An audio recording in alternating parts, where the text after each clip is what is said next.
नमस्कार, आप देख रहे हैं न्यूज़ वन इंडिया। मैं हूं आपके साथ दीपिका ओझा। स्वागत है आपका यूपी की ललकार में।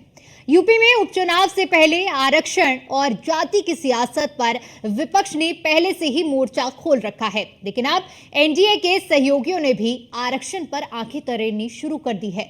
बीजेपी की सहयोगी पार्टी निषाद पार्टी ने आरक्षण को लेकर आरक्षण सेना का गठन किया है, जिसके जरिए ऐसे तबकों को आरक्षण देने की मुहिम चलाई जाएगी जो वंचित समाज से होते हुए भी आरक्षण की सुविधा से दूर है। सवाल उठता है कि एन उपचुनाव से ठीक पहले एनडीए के सहयोगी दलों की ये सियासत का किसी प्रेशर पॉलिटिक्स का हिस्सा तो नहीं है। इस मुद्दे पर बात करेंगे, लेकिन इससे पहले ये रिपोर्ट देखिए।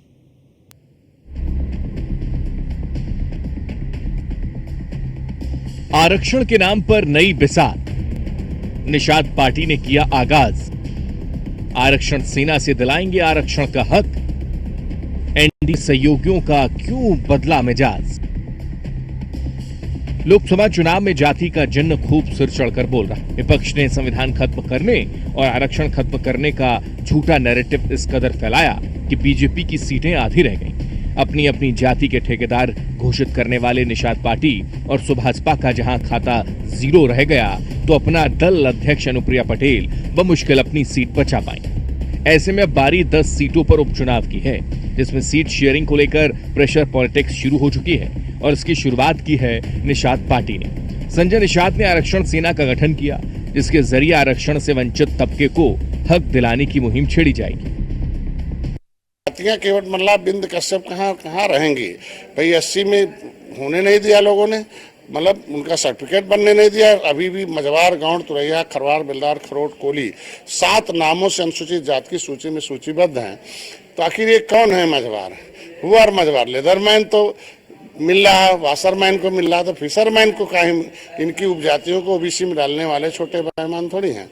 इसलिए अगर सेना बनाकर इन लोगों ने देश को आज़ाद कराया है, तो इनके पुरखे भी ऊपर से कोसते होंगे इनको कि मैंने तो भगा दिया अंग्रेजों मुगलों को और संविधान लिखवा दिया, और संविधान में मिला हुआ हक नहीं ले पा रहे हैं लोग। इसलिए हमारी टीम ने, हमारे समाज के लोगों ने तैयारी की है कि हमारी जो आरक्षण की सेना है, आरक्षण सेना का मतलब यह हुआ कि हम लोकतांत्रिक ढंग से अपनी आवाज को सदन तक पहुंचाएं। विधानसभा में उठाते रहे हैं, विधान परिषद में उठाते हैं, लोकसभा में मामला। चूंकि अनुसूचित जाति का केंद्र का माननीय मुख्यमंत्री को धन्यवाद दूंगा, इससे पहले भी हमारी आवाज उठाते रहे कि निषाद एससी में है, धरना भी देते रहे। 7 जून 2005 जो 15 का कसरवल कांड था, उन्होंने हमारे लिए धरना भी दिया डीएम ऑफिस पर, कमिश्नर।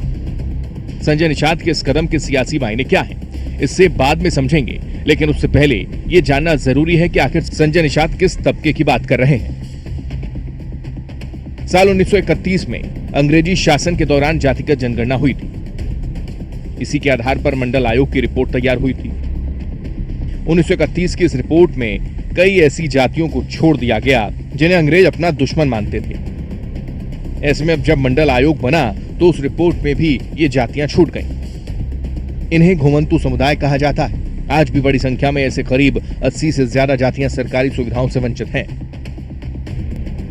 संजय निषाद का दावा है कि वो ऐसे वंचित जातियों को मुख्यधारा से जोड़ने के लिए मुहिम शुरू कर रहे हैं। इसके अलावा वो जातियां जिन्हें अनुसूचित जाति की लिस्ट से बाहर कर दिया गया, उन्हें भी वापस एससी में जोड़ने के लिए मुहिम शुरू होगी। ऑफिस पर अब ये समाज पूछता कि आखिर अब क्या है। आज के दिन उन्होंने एक पत्र लिखा आरजीआई को, आरजीआई ने लिख के दे दिया कि नहीं, केवट मल्ला मझवार हमारे यहाँ 1961 में गिनती हुई थी, सेंसस मैनुअल में है अनुसूचित जाति की सूची में। तो आरजीआई बड़ा कौन होता है, लेकिन देखिए कितने बदमाश अधिकारी हैं कि मांगा था मुख्यमंत्री ने दिशा निर्देश, भेज दिया दिल्ली को कि लटके राम। तो मैं कह रहा हूँ आज के दिन में यह समुदाय जिस तरीके से लेदरमैन, जब सामाजिक न्याय समिति का रिपोर्ट कहता है कि अपनी संख्या से 100 गुना ज्यादा लेदरमैन कब्जे में है, 23% आरक्षण, अपनी संख्या से ज्यादा मिल्कमैन कब्जे में है, तो हमारा हिस्सा 9% उतार के ओबीसी में जो डाल रखा है। तो जब समाजवादी पार्टी जाते जाते हमें पिछड़ी से निकाल के अनुसूचित में डालवा दिया, नोटिफिकेशन जारी करा दिया, तो मेरा ओबीसी के लिस्ट से भी नाम हट जाए और ये 9% जुड़ के उसमें हमारे एससी में 23% में जुड़ जाए, जिससे कि ये वाकई में संविधान में मिला हुआ हक इन्हें मिले। चूंकि संविधान के जो आरक्षण है उसमें लोकसभा, विधानसभा, विधान परिषद, असली में लोक प्रतिनिधित्व वही है। तो ये तो हुआ सिक्के का एक पहलू। अब जरा दूसरे पहलू को भी समझ लीजिए। लोकसभा चुनाव के बाद छोटी पार्टियां परेशान हैं। अपने खराब प्रदर्शन के बाद उनकी बार्गेनिंग पावर रह नहीं गई है। उपचुनाव में बीजेपी ने इशारा दे दिया है कि सहयोगी ज्यादा उम्मीद न पालें। वेस्ट यूपी की मीरापुर सीट छोड़ दें तो सहयोगियों को कोई सीट मिलेगी या नहीं, ये भी साफ नहीं है। ऐसे में अब आरक्षण को लेकर छोटी पार्टियों ने प्रेशर पॉलिटिक्स खेलना शुरू किया। हाल ही में अपना दल की बैठक में आरक्षण पर खूब राग अलापा गया। अब निषाद पार्टी ने आरक्षण सेना बना ली है।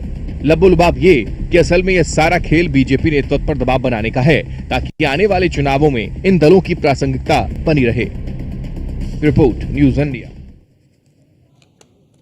और चलिए अब इसी मुद्दे पर करते हैं चर्चा करने के लिए हमारे साथ मेहमानों का एक खास पैनल जुड़ा हुआ है जिनसे मैं आपका परिचय करा देती हूं। पूजा मिश्रा जी हमारे साथ जुड़ी हुई हैं, प्रवक्ता हैं समाजवादी पार्टी से। डॉक्टर मोहम्मद अमीन जी हमारे साथ जुड़े हुए हैं, पॉलिटिकल एक्सपर्ट हैं। अमीन जी, चर्चा की शुरुआत आपके साथ करना चाहती हूँ और इस पूरे मुद्दे को समझने का प्रयास करेंगे, चूंकि लोकसभा चुनाव में हमने देखा कि किस तरह से आरक्षण का मुद्दा सबसे ज्यादा हावी रहा और जिसका डेंट काफी ज्यादा हमें देखने को भी मिला कि जमीनी स्तर पर कितना भुगतना पड़ा है। लेकिन अब जब उपचुनाव चूंकि सर पर है, कभी भी तारीखों का जिस तरह से ऐलान होगा, लेकिन उससे पहले जो छोटे दल हैं, बीजेपी के जो सहयोगी दल हैं, उसे अब एक तरह से सेना बनाना, अनुप्रिया पटेल का बयान आना, क्या इससे प्रेशर पॉलिटिक्स मान लिया जाए या क्या मायने इन बयानों के और इस तरह की प्रतिक्रियाओं के निकलेंगे? देखिए, अभी ये जो आम चुनाव हुए थे देश में पार्लियामेंट के, उसमें इन पार्टियों को पहले इसी प्रतिनिधित्व दिया गया था, उनके मंत्री बनाए गए थे, चाहे केंद्र में बनाए गए हों चाहे स्टेट में बनाए गए हों। उनको एमएलए से बराबर भागीदार बनाया गया, उनको एमएलए के भी सीटें दी गई, एमपी की भी सीटें दी गई। लेकिन जहां तक निषाद पार्टी का सवाल है, सबसे पहले तो उनको मैं ये बताना चाहूंगा कि उन्होंने जो अपनी संसद की सीट थी वो उन्होंने खो दी। बस्ती से जो सीट थी वो हार गए, ठीक है। अब उसके बाद अनुप्रिया पटेल का भी जो स्थिति थी वो हारते हारते मतलब जीती हैं वो। इसी तरीके से आप जो दूसरे दल के लोग हैं उनको भी, राजभर को भी देख लीजिए कि उनका बेटा हार गया। अब कहने का मकसद ये है कि जब इन लोगों की स्थिति नहीं रही है ग्राउंड पे, जो ये अपने को दावेदार और ठेकेदार बोलते थे और चाहते थे बीजेपी को दबाव ले चुके जो लेना था। अब क्या स्थिति है कि अभी जो बाई इलेक्शन होने हैं, 10 सीटें हैं, उनमें ये लोग अपनी प्रभुता बनाने के लिए इस तरह के बयान दे रहे हैं जिससे कि पार्टी प्रेशर में आ जाए। लेकिन मैं नहीं समझता हूं कि बीजेपी पार्टी इस वक्त इस स्थिति में है कि प्रेशर में आएगी स्टेट में। सेंटर का तो मैं नहीं कहता हूं कि क्या स्थिति है, लेकिन इस वक्त स्टेट में तो इसलिए नहीं आएगी, यहाँ पर योगी का राज है। योगी अपने एडमिनिस्ट्रेशन में सफल हैं और उनका काम करने का तरीका एक अलग है। और जिस तरीके से उन्होंने प्रेशर पॉलिटिक्स की है दूसरों के ऊपर, तो क्या वो उनके ऊपर प्रेशर पॉलिटिक्स का असर होगा? मुझे नहीं लगता। लेकिन जहां तक सवाल है, अभी आपने एक रिपोर्ट दिखा रही थी, 1931 की बात हो रही है। 1931 में जब ये जनगणना हुई थी, जाति जनगणना, उसमें अंग्रेजों के टाइम में इनको अलग किया गया। उसके बाद फिर आपने दिखाया कि ओबीसी की जो लिस्ट बनी थी वीपी सिंह के टाइम में आरक्षण की, उसमें भी इनको बाहर रखा गया।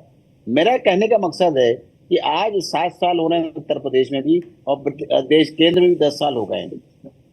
इन लोगों ने अपने स्तर पे, मुझे नहीं लगता कि कोई धरती पे काम किया है, अपने वर्करों के लिए काम किया है या अपनी जाति के लिए काम किया है। अब ये सब ठीकरा जो है ये बीजेपी के ऊपर फोड़ना चाहते हैं कि जिसमें ये बीजेपी ने नहीं किया, और ये अपना जब भी चाहे जहां चाहे अपना स्थान बना लें, जिसके साथ चाहे चले जाएं।